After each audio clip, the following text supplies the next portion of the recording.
जो भरा नहीं भावों से जिसमें रसधार न हो, जी हाँ, जो भरा नहीं भावों से जिसमें रसधार न हो, और हृदय नहीं वो पत्थर है जिसमें देश के लिए प्यार नहीं हो, जिसमें स्वदेश के लिए प्यार नहीं हो। Welcome once again to our channel Excel English Zone. My name is Munna Kumar and today we are going to learn a fresh chapter regarding time and tense. Past tense. जी हाँ, आज हम लोग एक नए चैप्टर की तरफ बढ़ते हैं, बिल्कुल वही सादगी वही सिंप्लिसिटी के साथ, जिस नए चैप्टर का नाम है पास्ट टेंस। जी हाँ, पास्ट टेंस आज हम लोग कवर करेंगे, क्योंकि इसके पहले प्रीवियस वीडियोस में बहुत ही अच्छे तरीके से प्रेजेंट टेंस के चारों प्रकार यानी कि 4 टाइप्स जो होते हैं प्रेजेंट टेंस के, present indefinite, present continuous, present perfect and present perfect continuous tense को हम लोगों ने डिस्कस किया है। उसका लिंक मैं डिस्क्रिप्शन में दे रहा हूँ, आप वहाँ से जाके देख सकते हैं। तो आइए हम लोग शुरू करते हैं पास्ट टेंस। जी हाँ, ध्यान देंगे, सबसे पहले क्वेश्चन बनता है व्हाट इज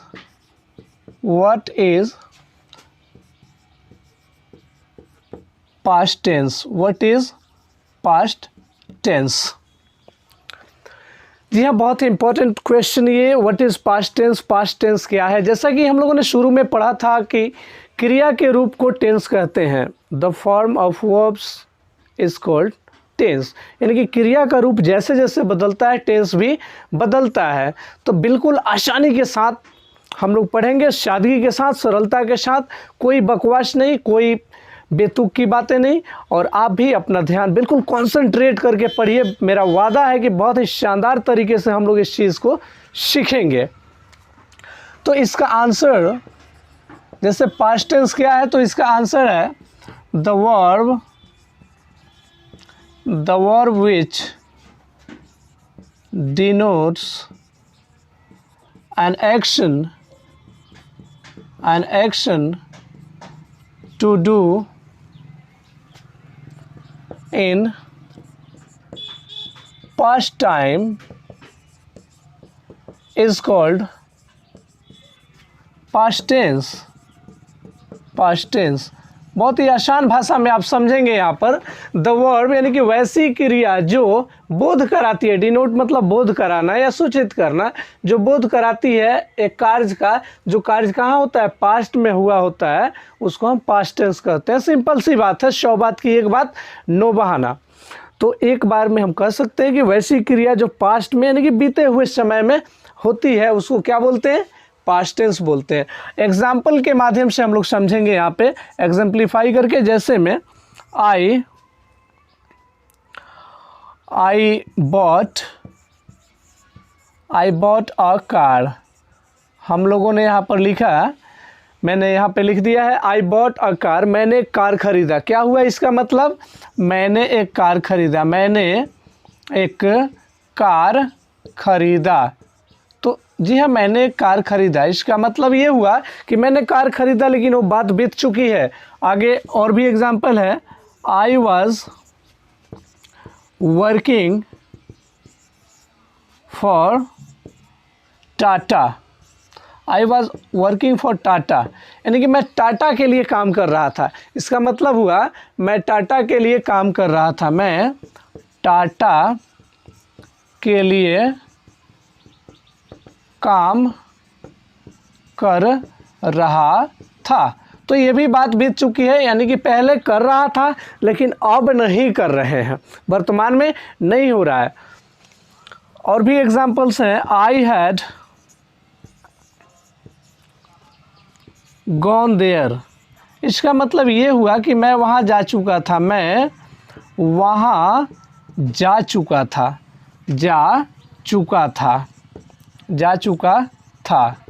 तो ये भी बात जो है, जाने की जो काम है वो बीत चुकी है, बिल्कुल वो पास्ट हो चुकी है, भूतकाल में हो चुकी है। और भी एग्जाम्पल्स हम लोग देखते हैं, I had been living there for 2 years. यहाँ पे आप चाहे तो इसको वर्ड में भी लिख सकते हैं, 2 years. I had been living there for 2 years, तो इसको ऐसे भी हम लोग लिख सकते हैं। तो ये रहे एग्जाम्पल पास्ट टेंस के। अब हम लोग को बेसिकली जानना है कि पास्ट टेंस होते कितने प्रकार के हैं। तो इसको हम लोग फटाफट देख लेते हैं। यहाँ से क्वेश्चन बनता है, जैसे क्वेश्चन में इसको लिखते हैं हाउ मैनी काइंड्स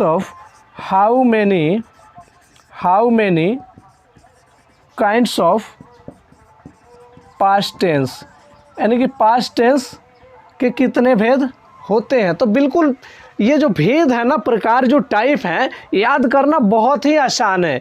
एक अगर आपने प्रेजेंट का याद कर लिया, बाकी सब हूबहू हो जाते हैं।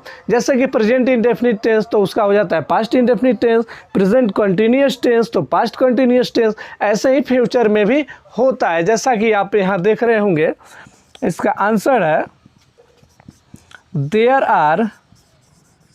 आर 4, यहाँ पे काइंड्स होगा KINDS, there are 4 kinds of tense. तो टेंस 4 प्रकार के होते हैं। तो आप तब तक इसको नोट करें। एक बार मैं फिर से समझा दे रहा हूँ इस चीज़ को। What is past tense? The verb which denotes an action to do in past time is called past tense, यानी कि वैसी क्रिया जिससे पास्ट में किसी काम के होने का बोध होता है उसको पास्ट टेंस कहते हैं। बिल्कुल आसान बात है, इंग्लिश को इंग्लिश में समझेंगे तो I think that will be better for you, आपके लिए बहुत ही बेहतर होगा। और हिंदी अगर चाहे तो मैं बोल रहा हूँ तो वीडियोस को पॉज करके, यानी कि रोक रोक के आप लिख सकते हो। जैसे कि आई बॉट अ कार, मैंने कार खरीदा। I was working for Tata, मैं टाटा के लिए काम कर रहा था। आई हैव गॉन देयर, मैं वहाँ जा चुका था। यहाँ पे माफ़ कीजिएगा, यहाँ पर हैव नहीं होगा, हैड होगा। आई हैड गॉन देयर, यानी कि मैं वहाँ जा चुका था। I had been living there for 2 years, मैं वहाँ 2 वर्षों से रह रहा था। इसका हिंदी मैं नहीं लिख पाया हूँ, आप लिख लीजिएगा, मैं 2 वर्षों से वहाँ रह रहा था। उसके बाद क्वेश्चन हम लोगों ने किया how many kinds of past tense, past tense के कितने प्रकार होते हैं, कितने भेद होते हैं। There are 4 kinds of past tense. यहाँ भी एक पास्ट छूट गया है, हालांकि कॉमन चीज़ें हैं, आप देख लीजिएगा। पास्ट टेंस मैं लिख दे रहा हूँ, पास्ट टेंस के कितने भेद होते हैं, तो लिखा हुआ है there are 4 kinds of past tense, past tense के 4 भेद होते हैं। तो आप इसको नोट करें, फिर मैं आगे बता रहा हूँ। जब भी इसको नोट करना होगा तो वीडियोस को रोक के आप आराम से कर सकते हो। आगे हम लोग बढ़ते हैं। बिल्कुल हम लोग साधारण तरीके से जानेंगे, आसान भाषा में, बिल्कुल अपने ठेठ भाषा जिसको कहते हैं उस भाषा में हम लोग जानेंगे, तब जाके इंग्लिश तो कोई बड़ी चीज़ नहीं है, बिल्कुल हलवा लगेगी। जैसे कि सूजी का हलवा हम लोग खाते हैं ना, बहुत खूबसूरत ढंग से हम लोग समझेंगे। बस ज़रूरत है कंसंट्रेशन की, ज़रूरत है एकाग्रता की। तो आइए आगे बढ़ते हैं। जैसा कि 4 प्रकार का हम लोगों ने जाना कि 4 प्रकार के होते हैं पास्ट टेंस। तो पहला इसमें कौन हो जाएगा? पहला, सबसे पहला past indefinite tense. Very first, past indefinite tense, past indefinite tense, ये पहला हो गया। और दूसरा प्रकार हो गया, अब देखिए पास्ट इंडेफिनिट कहिए या फिर सिंपल पास्ट कहिए, दोनों का मतलब सेम है। पास्ट इंडेफिनिट कहिए या सिंपल पास्ट टेंस कहिए, दोनों का मतलब बराबर है। यानी कि कहने का मतलब वो हम लोग कहते हैं ना अपने भाषा में कि कान को ऐसे छुओ या फिर ऐसे छुओ, छुओगे तो कान को ही, बस तरीके अलग हैं। तो उसी तरीके से सिंपल पास्ट कहिए या पास्ट इंडेफिनिट, बात बराबर है। आगे हम लोग देखते हैं, दूसरा प्रकार है past continuous, continuous tense. Past continuous tense, इसी को हम लोग बोलते हैं पास्ट प्रोग्रेसिव टेंस या फिर पास्ट इम्परफेक्ट टेंस। इसी को हम लोग बोलते हैं पास्ट प्रोग्रेसिव, प्रोग्रेसिव, PROGRESSIVE, क्योंकि इंग्लिश में SS नहीं कहते हैं, प्रोग्रेसिव टेंस। या फिर इसी को हम लोग कहते हैं imperfect, past imperfect tense.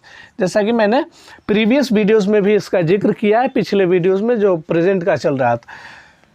3 number में इसको हम 2 ऐसे कर लेते हैं, बिल्कुल कार्डिनल नंबर में, इंग्लिश वाले अक्षर में। अब आगे देखते हैं, यहाँ पे इंग्लिश डिजिट मैंने लिख दिया, 3 में आते हैं past perfect tense, past perfect tense, past perfect tense. उसके बाद में नंबर 4 हो जाएगा आपको past perfect continuous tense, past perfect continuous tense. तो ये 4 प्रकार हो गए। तो एक बार फिर से हम लोग देख लेते हैं। पास्ट इंडेफिनिट टेंस, इसी का दूसरा नाम है सिंपल पास्ट टेंस। दूसरा प्रकार है पास्ट कंटिन्यूअस टेंस या फिर पास्ट प्रोग्रेसिव टेंस या पास्ट इम्परफेक्ट। 3 नाम है, बात बराबर है। Number 3 past perfect tense. Number 4 past perfect continuous tense. तो ये 4 आपके सामने भेद हो गए, जिसको आप ध्यान से बिल्कुल देखिएगा, याद हो जाता है बखूबी। इंग्लिश रियल में लोग कहते हैं कि रटने की चीज़ है, लेकिन मुझे नहीं लगता कि 100% रटना पड़ता है। अगर तरीका आपको पता हो तो फिर इजी हो जाता है। रटना तो है, वर्ड तो थोड़े से याद करने पड़ते हैं, लेकिन उतना भी नहीं जितना कि लोगों ने हवा बना के रखा है इसका। चलिए आगे हम लोग पढ़ते हैं इसका पहला। जी हाँ, फर्स्ट टाइप पहला क्वेश्चन हम लोग पढ़ते हैं। What is past indefinite tense. Past indefinite tense, इसको थोड़ा सा बड़ा में लिख देते हैं या फिर छोटा में भी लिखे तो कोई बात नहीं है। Past indefinite tense. तो पास्ट इंडेफिनिट टेंस क्या है देख लेते हैं। आंसर बिल्कुल हम लोग सिंपल भाषा में चलेंगे, ज़्यादा कोई वो नाटक करने की बात नहीं है। आराम से सादगी के साथ पढ़ेंगे, मज़ा आ जाएगा। The verb THE, the verb. देखिए इसको वर्ब नहीं कहते हैं, इसको वर्ब कहते हैं, क्योंकि भी का मतलब इसको भी नहीं पढ़ा जाता, वी पढ़ा जाता है ऐसे वी। लेकिन हम लोग क्या पढ़ते हैं, भी, क्योंकि हम लोगों को साधारण तो बात ये है कि जो भी टीचर्स हैं, जो शिक्षक गण हैं, माननीय शिक्षक गण ने जो पढ़ाया वही चीज़ हम लोग आज भी रटे हुए हैं। जैसे वेरी गुड कहता है बच्चा, क्या कहता है, very good. But I think this is not at all. ये ऐसी बात नहीं, वेरी गुड नहीं कहना चाहिए, क्योंकि बहुत थोड़े ही आता है। ये वी का मतलब वो होता है। So you have to speak very good. इसका राइट क्या होगा, वेरी गुड। उसी तरीके से the verb which denotes an action to do generally in past time, generally in past time is called past indefinite tense, past indefinite tense, या फिर इसी को हम लोग कहते हैं सिंपल पास्ट टेंस। तो बात बराबर है, जैसा कि मैंने पहले भी ऊपर समझा दिया है। तो इसका मतलब ये हुआ कि वैसी क्रिया जो सामान्यतः पास्ट में होती है, बीते हुए समय में होती है सामान्य रूप से। जैसे देख लेते हैं, यहाँ पे थोड़ा सा आइडेंटिफिकेशन देख ले तो फ़ायदा होगा, उसके बाद हम लोग स्ट्रक्चराइज करेंगे इसको। आइडेंटिफिकेशन यानी कि इसका मतलब समझ गए कि वैसी क्रिया जो बीते हुए समय में सामान्य रूप से होने का बोध कराती है। क्योंकि इस पूरे के पूरे टेंस में आप पढ़ेंगे क्रिया, जी हाँ, ओनली मेन वर्ब, मुख्य क्रिया। जैसा कि शुरू में मैंने बताया कि अगर कुछ नहीं आता उस समझ में ना कि मेन वर्ब क्या है, तो समझ लो जिसमें ना आ गया हो मेन वर्ब है। जैसे खाना, उठना, बैठना, मरना, पीटना, प्यार करना, इजहार करना, इंतज़ार करना, पढ़ाना, ये सारा में ना आ रहा है, so it is called main verb. तो ना आ गया, मेन वर्ब समझ लेंगे। या किस और भी थोड़ा सा परिभाषित करें तो ऐसे कह सकते हैं कि जिससे किसी काम के होने का बोध हो। आगे बढ़ते हैं। आइडेंटिफिकेशन,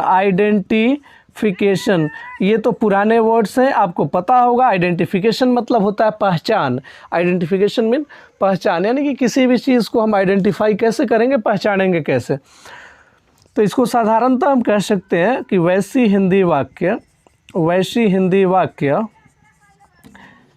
जिसके क्रिया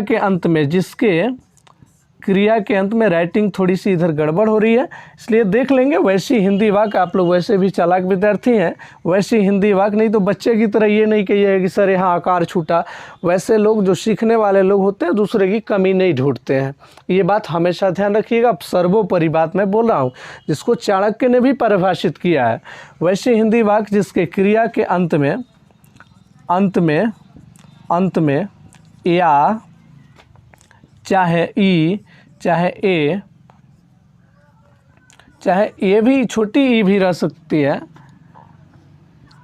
चाहे फिर था, थे या फिर थी रहे, तब यहाँ से मैं लिख दे रहा हूँ रहे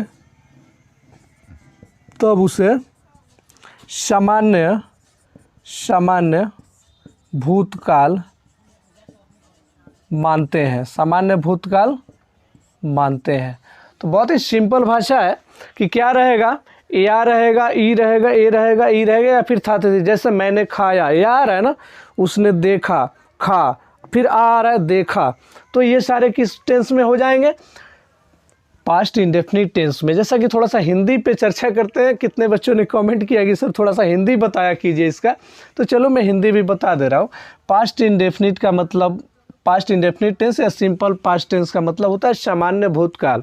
इसका पास्ट कंटिन्यूस टेंस का मतलब होता है अपूर्ण भूतकाल। इसका पास्ट परफेक्ट टेंस का मतलब होता है पूर्ण भूतकाल। पास्ट परफेक्ट कंटिन्यूस टेंस का मतलब होता है पूर्ण अपूर्ण भूतकाल। सो इस पर ध्यान देना है। तो मुझे आशा है आप समझ गए होंगे इस चीज़ को। तो हम लोग इरेज कर लेते हैं, बढ़ते हैं आगे की तरफ।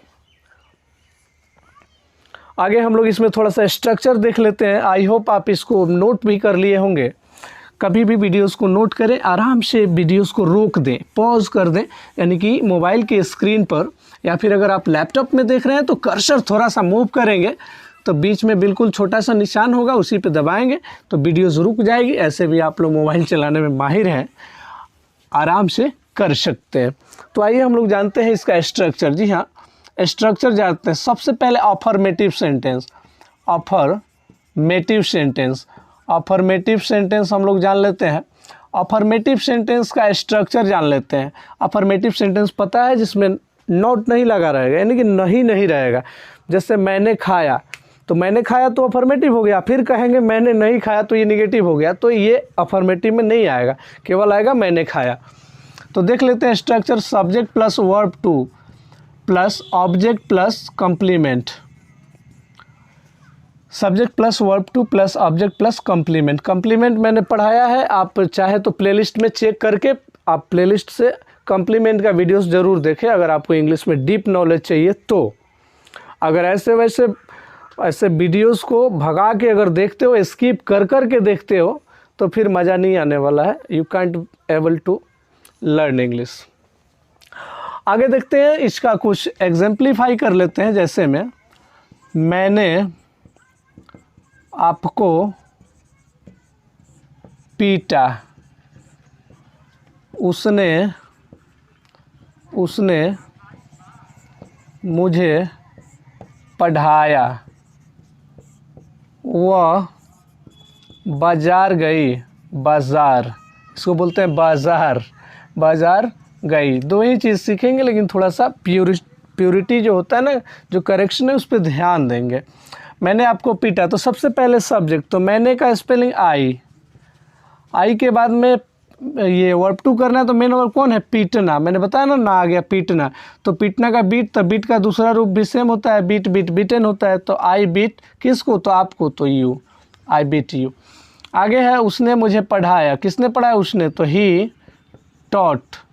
अब आप सोचोगे कि सर टॉट लिख रहे हैं, हाँ जी सही लिख रहे हैं। टीच का दूसरा जो फॉर्म होता है वर्ब का, दूसरा रूप है टॉट, ही टॉट मी। आगे है वह बाजार गई, सी। अब जाना का स्पेलिंग गो, गो का दूसरा रूप क्या होता है, वेंट होता है, सी वेंट टू मार्केट। अब सोचिएगा सर टू लगा दिए, हाँ जी टू लगा दिए। जगह का जब भी बोध होगा, आप कंप्लीमेंट पढ़ेंगे ना, उसमें मैंने बताया है प्लेस कंप्लीमेंट में, तो जगह जब भी आएगा तो टू लगाना तो पड़ेगा ही। तो ये रिलेशन जोड़ रहा है इसकी इससे, तो वह बाजार गई। तो ये आप समझ में आ गया होगा आपको। आगे हम लोग देख लेते हैं फटाफट इसका निगेटिव। इसमें बहुत सारा बना सकते हैं। मैंने उसे गाली दिया, आई अब्यूज्ड हिम। मैंने क्रिकेट खेला, आई प्लेड क्रिकेट। आगे हम लोग देख लेते हैं निगेटिव सेंटेंस, निगेटिव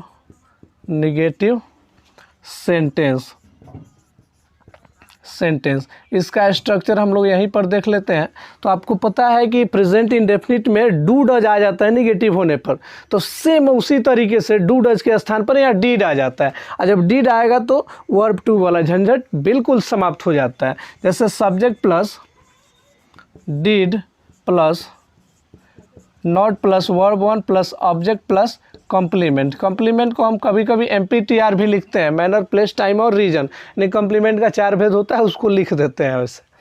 तो ये हो गया। जैसे यहाँ से हम लोग एग्जाम्पल कर लेते हैं, जैसे इसी चीज़ का हम लोग निगेटिव करते हैं, मैंने उसे नहीं पीटा। I hope you are showing well. आप अच्छा देख रहे होंगे और अच्छा से एकदम समझ रहे होंगे। अगर नहीं आता है तो आप कमेंट बॉक्स में कमेंट करें। ये डरना नहीं है, लजाना नहीं। मैं वैसा टीचर ट्यूटर नहीं हूँ कि मैं किसी को ये बोल दूँ, क्योंकि देखिए दिक्कत हर किसी को होती है। मैं भी शुरू से महान नहीं था, मैंने भी पढ़ाई किया ऐसे ही, तो आपको भी दिक्कत हो सकती है, मुझे भी दिक्कत हुआ था। मैंने उसे नहीं पीटा। I did not beat him. अब देखिए आई सब्जेक्ट है, उसके बाद डिड आया है। डिड सारे सब्जेक्ट के साथ आ जाएगा present indefinite, sorry past indefinite tense में। तो आई डिड नॉट, अब बीट का बीट ही हो गया, क्योंकि पहला दूसरा रूप सेम है, इसलिए पहला रूप हिम लिख दिया मैंने उसे नहीं पीटा। आगे उसने मुझे पढ़ाया। उसने मुझे पढ़ाया। थोड़ा सा आराम से हम लोग चल रहे हैं ताकि बेहतर ढंग से पढ़ा जा सके। उसने मुझे नहीं पढ़ाया, क्योंकि निगेटिव है तो नहीं तो लगाना पड़ेगा। तो अब देखिए सब्जेक्ट इसमें कौन सा है, उसने है, तो ही हो जाएगा। ही डिड नॉट अब टीच, उसमें टॉट लिखे हैं क्योंकि दूसरा रूप लगाना था, क्योंकि अफर्मेटिव सेंटेंस था ना जी, उसमें नॉट तो था नहीं। इसमें नॉट आ गया है तो इसमें तो डिड लगाना पड़ेगा, तो वर्ब वन ही लगेगा। तो he did not teach me. आगे हैं वह बाजार गई। तो बिल्कुल उसी तरीके से हम लोग बना लेते हैं, वह बाजार गई। सॉरी इसमें नहीं लगाना है ना जी, वह बाजार नहीं गई, क्योंकि तब ना निगेटिव होगा। तो लिख देंगे she did not go to market. एक बात ध्यान दीजिएगा, आप सभी जितने भी व्यूवर्स हैं, रीडर्स हैं, वो ध्यान देंगे, क्योंकि इसमें she did not go to market. तो अगर इंग्लिश बोलते समय ये बात कहनी हो तो इतना लंबा चौड़ा जो है लेंदी बात करने की आवश्यकता नहीं है, डायरेक्ट कहेंगे she did go to market. Did क्यों बोल रहे हैं, क्योंकि देखिए डिड नॉट, ये डिड नॉट है ना, ये पूरा फुल फॉर्म में है। इसका जो कॉन्ट्रैक्टेड फॉर्म होगा, यानी कि शॉर्टकट जो फॉर्म होगा, वो क्या होता है जी, डिन। क्या होता है, इसको डिन कहते हैं। तो ये डिड नॉट, डिन बिल्कुल अमेरिकन वॉइस में बोलेंगे, आई डिडंट गो, मैं नहीं गया। अब कहना चाहिए था कि मैंने नहीं खेला, आई डिडंट प्ले, मैंने नहीं पढ़ाया, आई डिडंट टीच, मैंने नहीं खाया, आई डिडंट ईट। कितना मज़ा आता है। तो ये दोनों आप समझ गए होंगे, निगेटिव और अफर्मेटिव।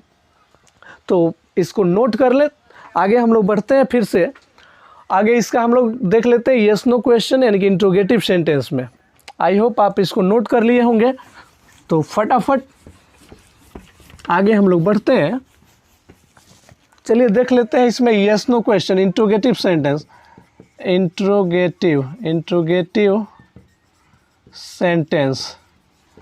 इंट्रोगेटिव सेंटेंस में सबसे पहला होता है येस नो क्वेश्चन। तो येस नो क्वेश्चन का स्ट्रक्चर हम लोग देख लेते हैं।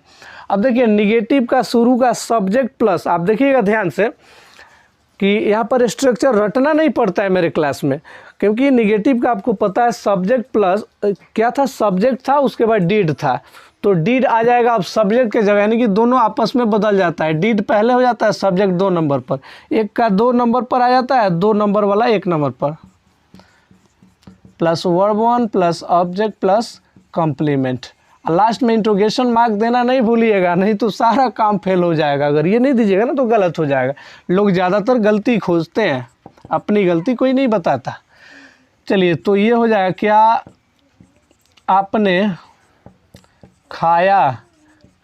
खाया। तो देखिए यस नो क्वेश्चन किसे कहते हैं, जिसका जवाब यस चाहे नो में आए। आपसे मैं पूछूंगा कि क्या आपने खाया, तो आप कहेंगे यस सर या नो सर। तीसरा कोई जवाब होगा क्या, बिल्कुल नहीं।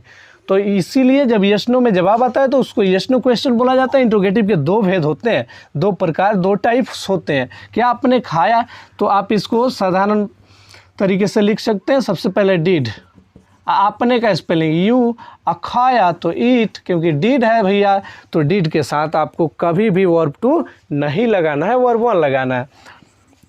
क्या उसने आपको देखा, आपको देखा, तो बिल्कुल आप क्या करेंगे, सबसे पहले डीड लगाएंगे, डीड के बाद में उसने, देखने वाला कौन है, उसने है, तो डीड ही, देखना का स्पेलिंग सी, सी यू, बहुत ही आसान भाषा में। आगे है, क्या वह बाजार नहीं गई, नहीं गई, तो इसको बनाना है, तो did she not, did she not go to market, go to market. I hope आप अच्छा से बिल्कुल देख रहे होंगे। चूँकि मेरे पास संसाधन कम है, एक सीमित संसाधन में बिल्कुल गांधी जी के, वो जो गांधी जी ने स्टेटमेंट दिया था, उन्होंने जो बताया था, उसी पे हम लोग अभी काबिल हैं। चूँकि उस प्रकार की अभी क्षमता विकसित नहीं हुई है कि उतना महंगा कैमरा खरीदा जा सके। सो आपको कैसा लग रहा है वीडियोस, बिल्कुल आप ध्यान से बताएंगे कमेंट बॉक्स में, बिना किसी शर्म के, बिना किसी हिचकिचाहट के। आगे ये तो यस नो पहला टाइप हो गया इंट्रोगेटिव का।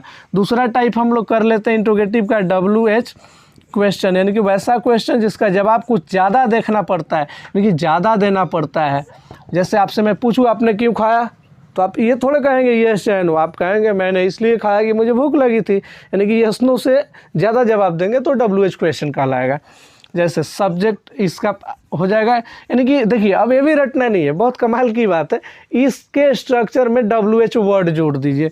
WH वर्ड जो क्वेश्चन वर्ड 9 होते हैं ना, वाट, जो वेयर होता है, वेन होता है, हूँ होता है, ये सब जोड़ देना है। यहाँ से छाप दीजिए। छापने का मतलब ये है कि यहाँ से उठा के यहाँ कॉपी कर लीजिए।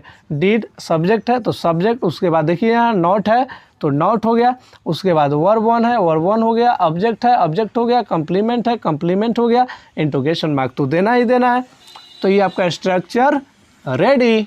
अब देखिए यहाँ से जैसे थोड़ा सा एग्जाम्पल कर लेते हैं।